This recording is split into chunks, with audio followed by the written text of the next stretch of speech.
pulling those rafts over the rocks. But again, beautiful scenery. 2/3 of the ride is through the oldest rocks in Tasmania, which are about 1 billion years old. The lower third of the river is through limestone, which is only a couple 100 million years old. Dragging the rafts, and then winding up at Rafters Basin, which is a spectacular spot, and the weather was gorgeous. What were the air temperatures? Air temperatures range from like mid-40s up to about 70. So the 6th day, we made it through the Great Ravine. We were going south down the river. In this section, 19 rapids and 1 sudden drop. Along this section of the river, there are aboriginal caves. Some of these have been dated back to 20,000 years, so peak of the last ice age. Again, the names are interesting. Here's the Pig Trough, the Royal Box, Flat Island. So much rafting has happened over the last decades that essentially all the rapids, all the drops have names. And then in this section, coming down to Blackman's Bend, just 3 rapids. But this was all one day, so we covered a lot of distance that day. But that doesn't mean there wasn't portaging happening. Celebrating our portaging there. And this is Rock Island Bend, and my friend Janet, 60th birthday girl, posing in front of it. And my female colleagues there.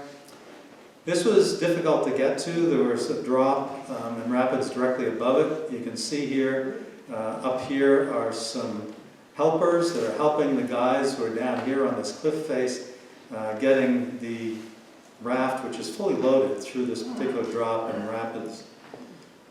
And then the guides have to get into the raft because some of the passengers are on the other side of the river. And in this case, Max is actually jumping from the cliff face down into the raft to bring it over to us. Nice to be 25 again, right? And then Max paddling over to passengers on the right-hand side of the river. And just Rock Island Bend. The helpers are over here, the other passengers that helped with getting the rafts through, and then the 2 rafts on the other side of the river. Steep climb down. So this particular day, my raft flipped. I'm here with the blue helmet on, just as the raft was falling on top of me. And I'll show a video, and you'll hear the guides instructing us, like the back paddle, get in the raft. We practice these maneuvers on quiet parts of the river extensively. So here's the video.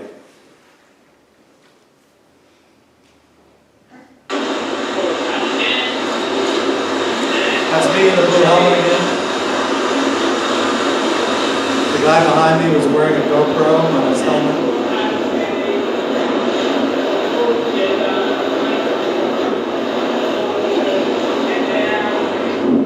Get down means assume that position.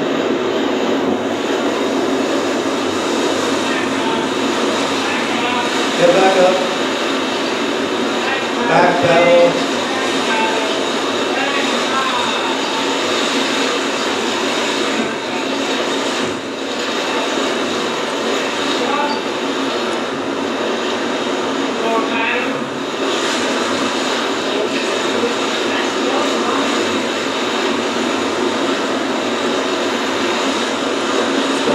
Soon.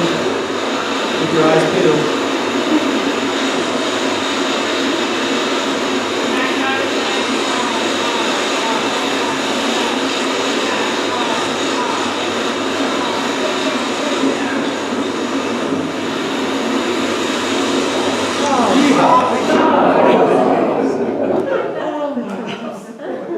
Is that intentional to go backwards? Yes, we would spin around in the river and the guide would take us through backwards in some cases, yeah.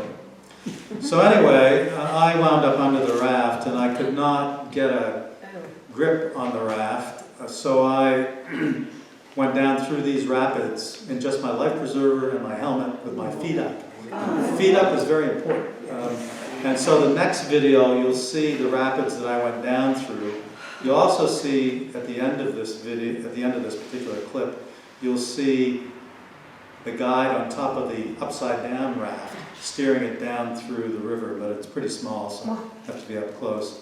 So here we are. One of us was stuck on a rock. The guy with the GoPro, fortunately, was able to get to high ground. And then you'll look at this part and you'll see the upside down raft here, and then the guide will be on top of it, steering it down to quiet water.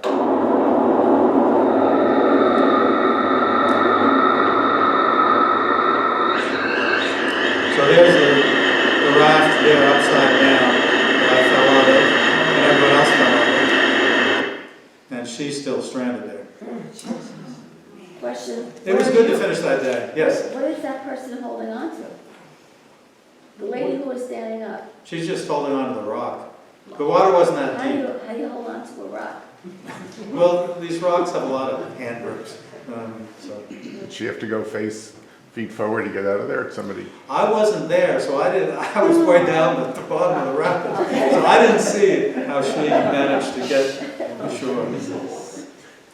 So that was a big day. I can tell you the adrenaline was flowing as I went down through those rapids on my back. So you see the color of the water here is brown, a lot of tannin, the rainforest constantly leaching tannin into the water, but just some incredible sights and scenes.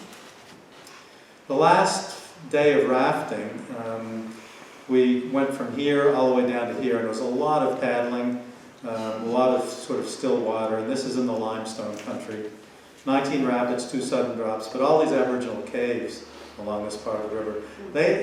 They abandoned them a few thousand years ago, so it's not like they were inhabited up until the colonial invasion in the early 1800s.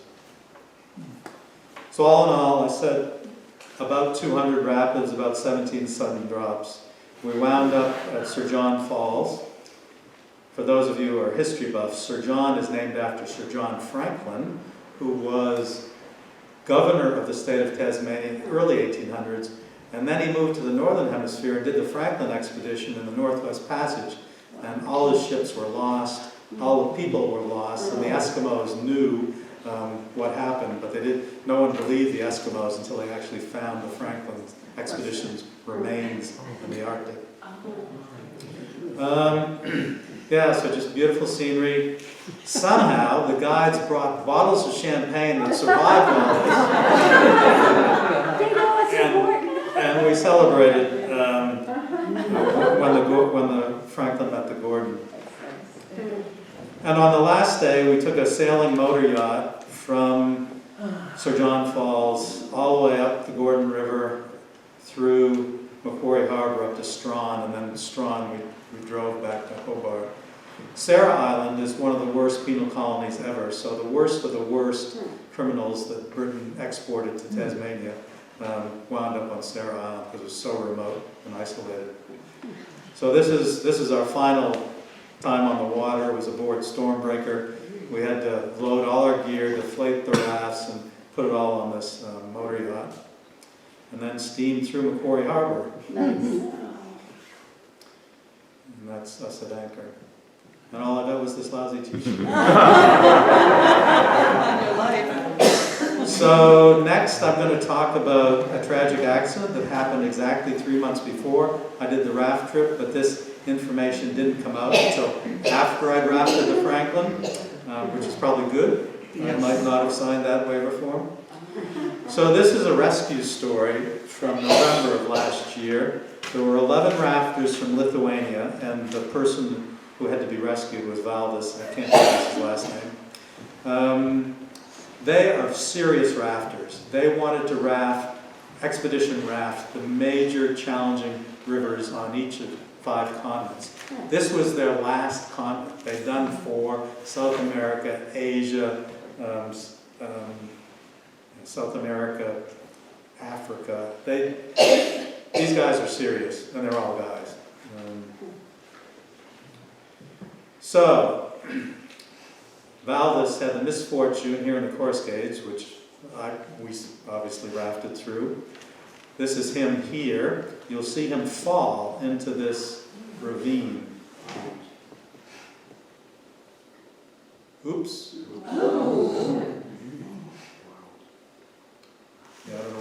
Lithuanian expletive would be, but I'm sure he was yelling it. These rafters had a drone with them to scout the river ahead of them. And they took aerial footage of him as well as this footage. So they had ground level footage and aerial footage of him falling into the river. So there he goes, plunk. And from above, there he goes, plunk. And there he goes, plunk. Now, one would think if you fall in, you could get out. He wasn't injured, but his foot got stuck. Between two rocks. And so he's trapped there with 13 tons of water per second going past him. And the water temperature 50 degrees, so hypothermia is a danger.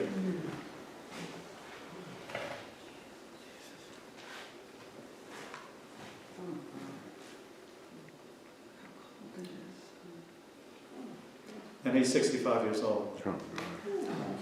So his friends, colleagues tried to free him for 40 minutes and couldn't get him out of the river. So they sent a satellite SOS signal at about 3:30 in the afternoon, and he'd fallen in a couple of hours before that. So he's stuck there in that 50-degree water.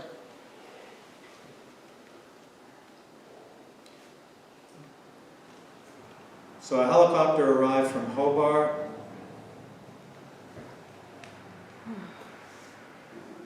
And this is where he is. This is where the rafts ended up. These are catamaran rafts, which they'd taken on the previous 4 continents. And the helicopter had a hard time finding a place to land because it's really narrow in the Cascades.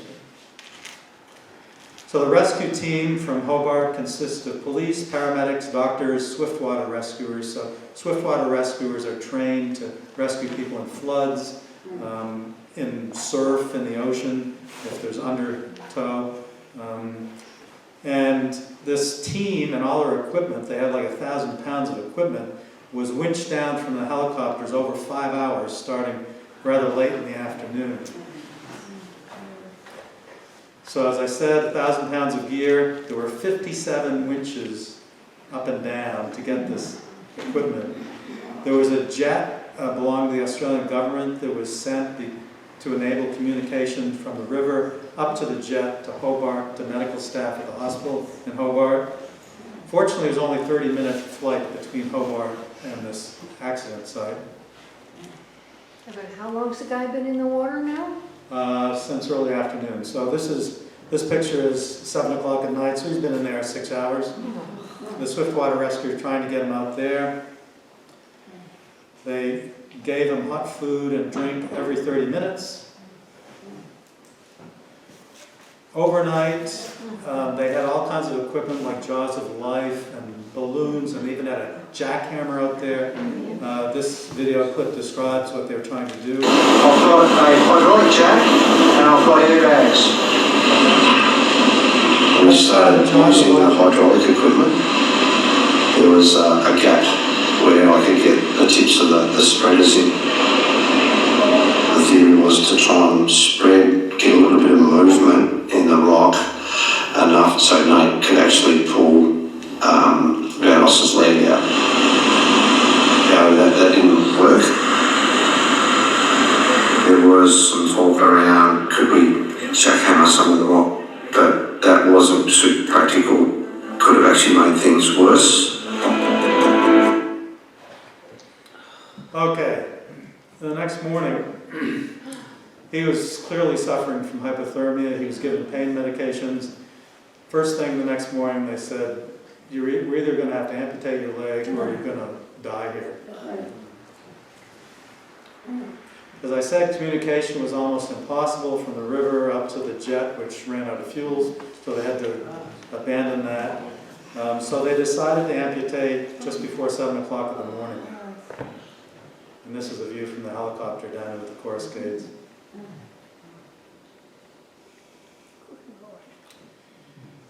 Okay. First doctor that went out with the rescue team, just as he was going to proceed with the amputation, he slipped and he fell and broke his wrist. It took another 2 hours to get another doctor from Hobart to come out to the site. Rocks are slippery there. I slipped many, many times, as did all of my fellow passengers and the guides. Hazardous. So in this video clip, I'm not going to show you the amputation, but 3 of the rescuers are talking about the decision to amputate. The first guy, I mean, he's great. The second guy is the doctor who actually did the amputation, who's a trauma surgeon at Hobart Hospital. And the third guy is a medical worker at the hospital. They used a giggly saw. Some of you who are doctors in the audience probably know what it is. Essentially a wire that you just move back and forth to saw something off. No one ever trains how to amputate a leg above the knee, underwater, in the wilderness, with no resources, in a rapid on belay. It's such an extraordinary circumstance. So they amputated his leg above the knee. They finished at 11:12, and they'd given him ketamine. They couldn't give him anesthetic, so just gave him ketamine. He immediately went into hypothermic cardiac arrest, and he was put on a ventilator and a mechanical CPR machine. He was on the helicopter less than an hour and a half later.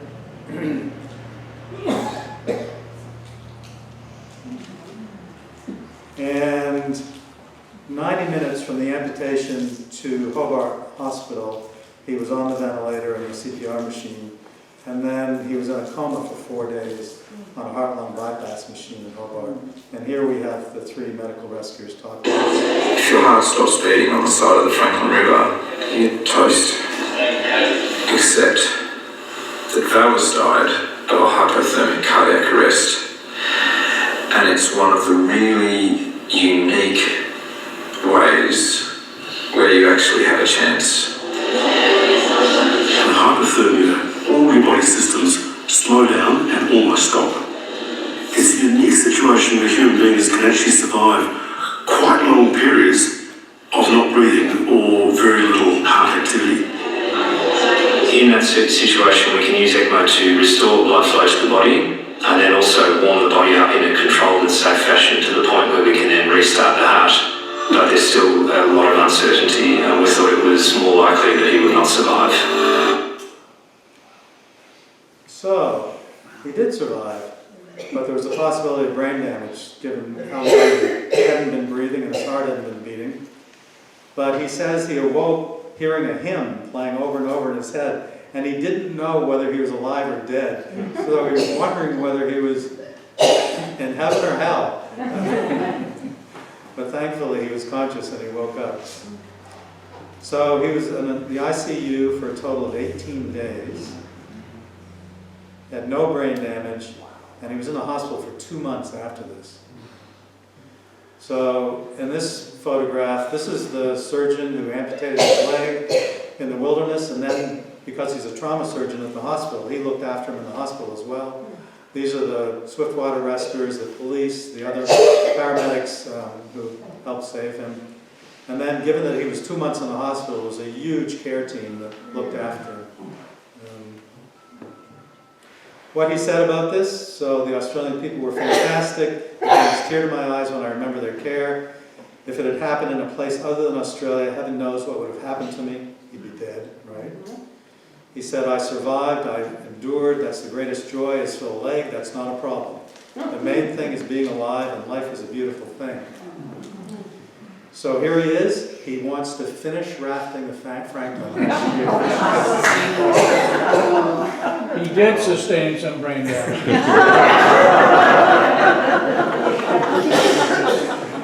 He's got gumption.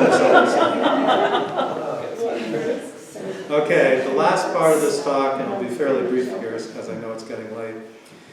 So there's a famous author in Tasmania, Richard Flanagan, who, as I said, won the Booker Prize, won the Bailey Gifford Prize.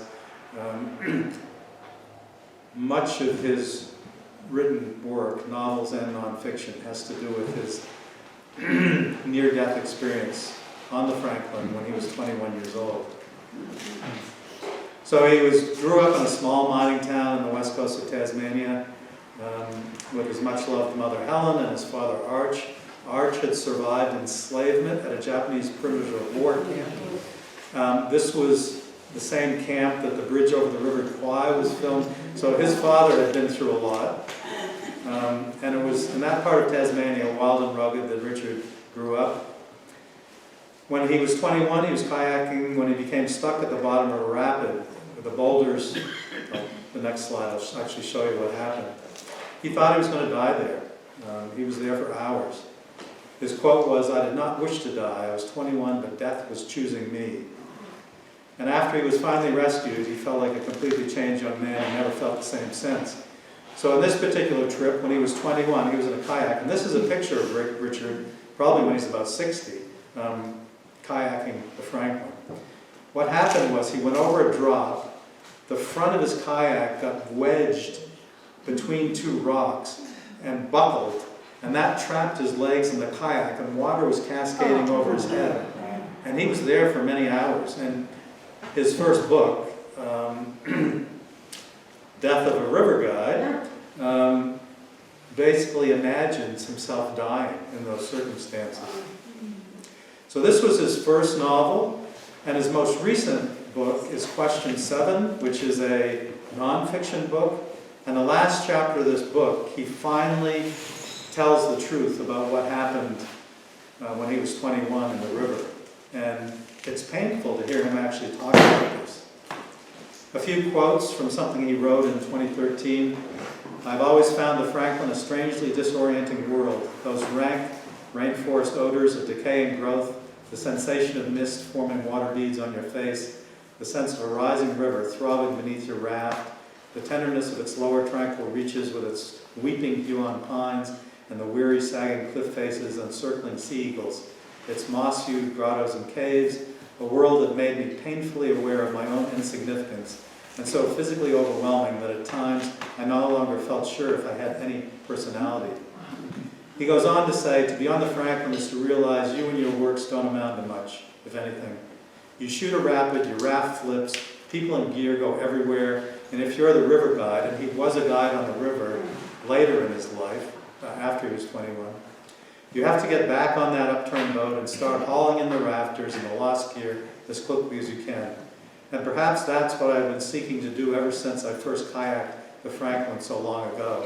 He first did it when he was 17 years old.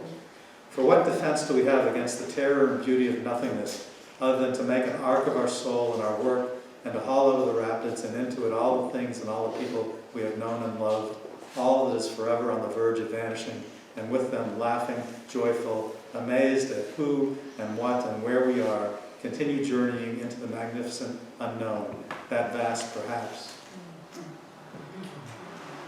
So he was interviewed in Hobart at a public event in 2023, right after Question 7 nonfiction book was published. And here he references an Aboriginal language from Arnhem Land, which is in the Northern Territory of Australia, that talks about that language having 4 tenses of verbs as opposed to our 3, past, present, and future. And this is what he has to say. I was surprised because I don't think about it.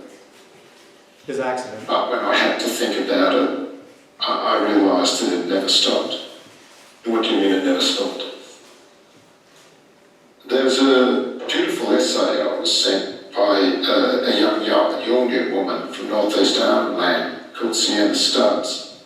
And it's about how in Yolngu we have 3 tenses, the past, the present, the future. They have this 4th tense, which is about how things that are happening now also happened 1,000 years ago and will be happening 1,000 years in the future. So if you're building a fish trap in this bay today, you're also building it 1,000 years ago, and you're also building it 1,000 years in the future.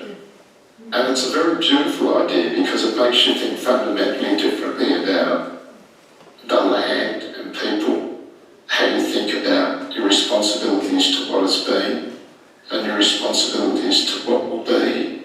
And also, it is a comfort because it places you again in the universe in time in a way where your existence is never lost, but it is also never large.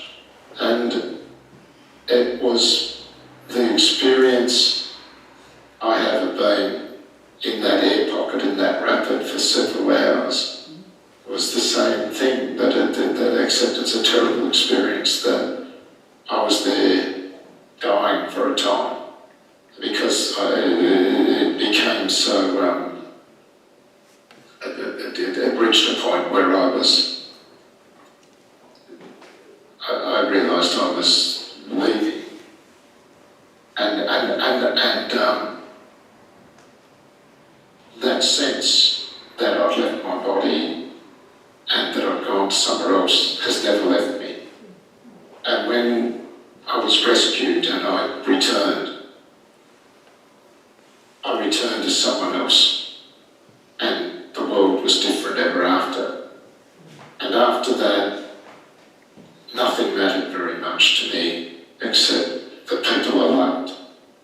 The world around me, which I found very beautiful, in a way I'd never found it beautiful before. And that's what was real, and everything else was an illusion. Those things were real and mattered, but nothing else did. And that's what I've written my books out of, that feeling. I think there's an important message there for us. Yep. Okay, Richard has rafted or kayaked the Franklin more than 60 times now. He keeps going back. And this next audio clip, the final one of this presentation, is him talking about returning to the Franklin again and again and what he feels. Why do you keep going back to that place, that actual spot on the Franklin River, and what do you do when you get there? Well, I'll try and get past it as quickly as possible.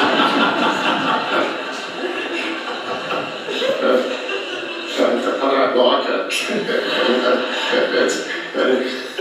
But I'm like, before I go down the Franklin most years, and some of my friends who I do that with here tonight are very dear to me. But I'm like an old clock that needs to be reset. It's important to me to return there, and it allows me to remind me that I live, and why I live, and what it is to live.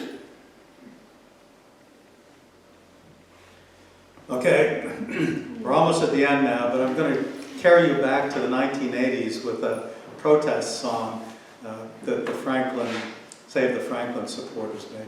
It's by an Australian band named Goanna, and the title of the song is Let the Franklin Flow. You'll recognize 80s hairstyles, 80s clothes in this video, but there's also footage of the protest movement.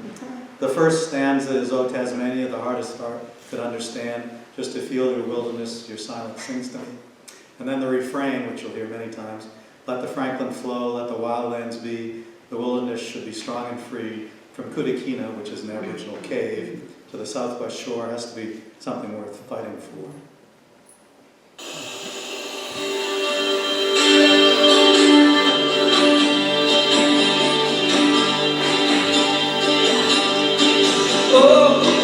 Tasmania, the hardest heart would understand. Just to feel your wilderness, your silence sings to me. So let the Franklin flow, let the wildlands be,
song reached number 12 on the Australian charts, so it turned out to be very popular with the Australian public. I conclude. I thank you very much for your attention, and I'm happy to take any questions, either now or informally.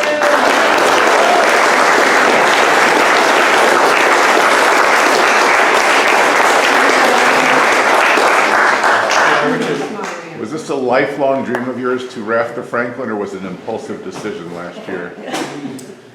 The question is, was this a lifelong ambition, or was it a spur-of-the-moment idea? I have wanted to raft the Franklin ever since I first spent considerable time in southwest Tasmania, which was in 2022. And on that particular trip, I was circumnavigating Tasmania in a sailboat over the course of a month, and I spent 5 days in Macquarie Harbour. And we actually took the sailboat up to Sir John Falls and spent a night there. And I saw the rainforest there.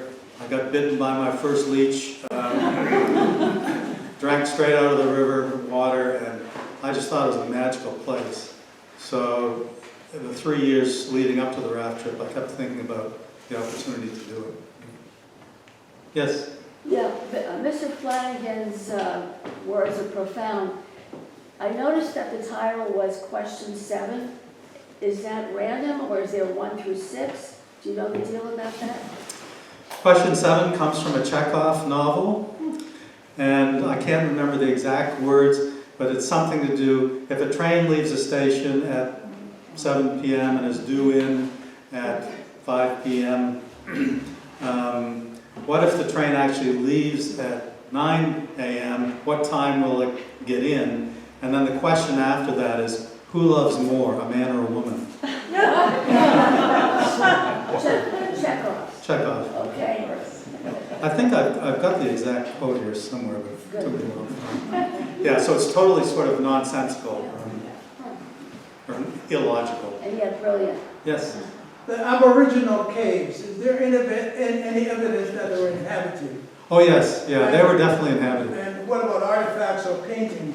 All kinds of artifacts, their handprints, you know, they blow paint around their hands and make a hand imprint, yeah. Yes? You said that you were all sleep deprived the whole time. I'm assuming that you were all dead tired by the end of every day. So was it that you were on the river that long, or what?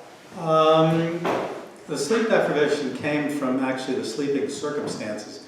So we'd have to climb above the river, take all our gear up above, set up camp up there. But I don't think there was ever any flat ground. So we put our ground sheet down, we then empty our bags, everything out, because stuff we needed was right on the bottom, the thermarests and the sleeping bags. And then we'd set up our camp, but the thermarests and ground sheet were always sloping.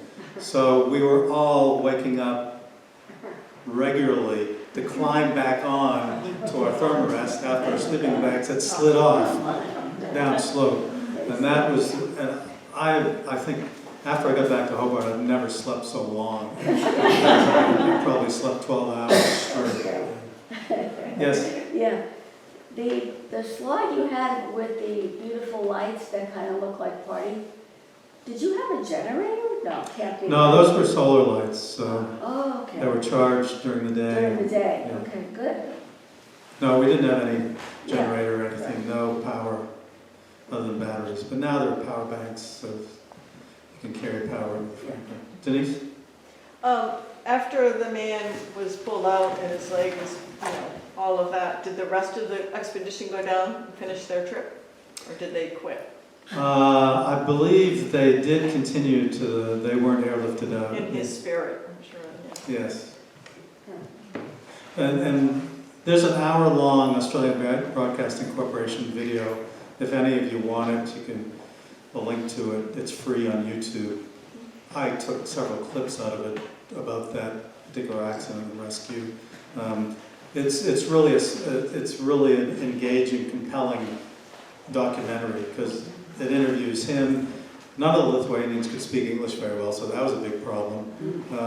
And the Hobart Lithuanian community came to help translate what Valdis was saying to the hospital and back and forth. So it's really a real community effort to bring him back to life. So that documentary, one of my favorite watches this year has been that documentary. And again, I'm glad I didn't see it before I read it.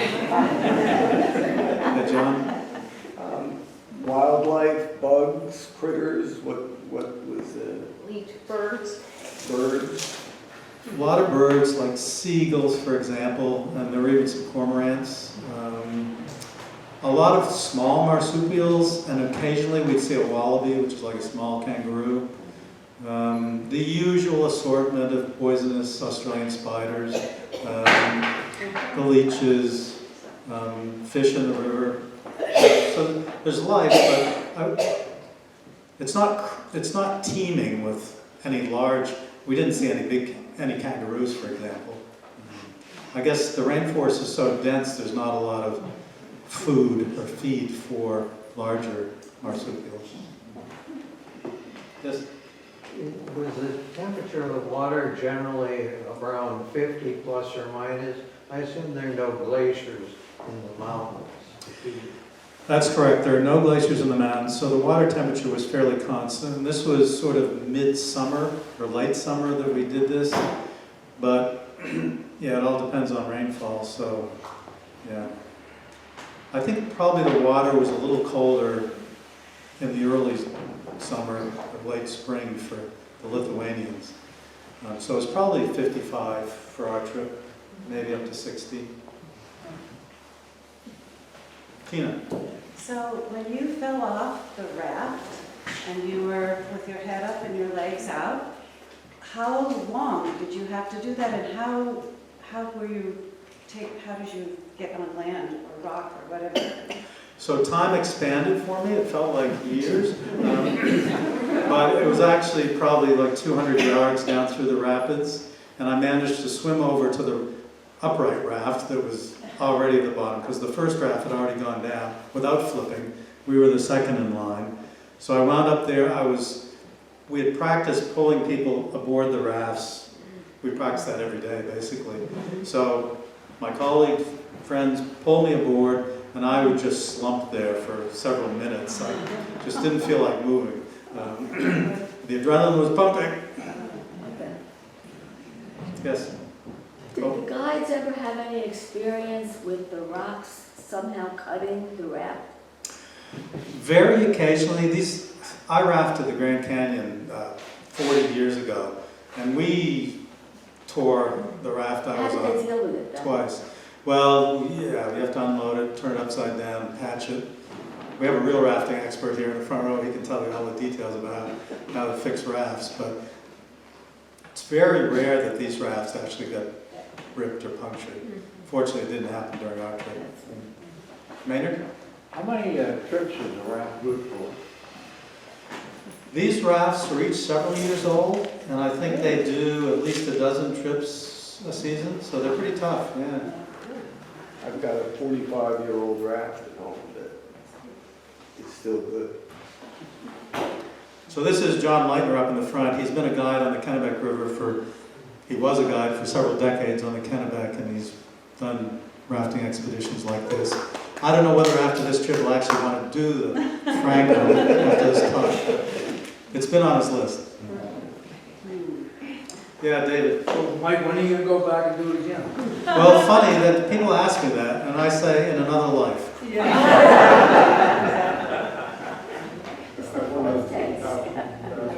Yes?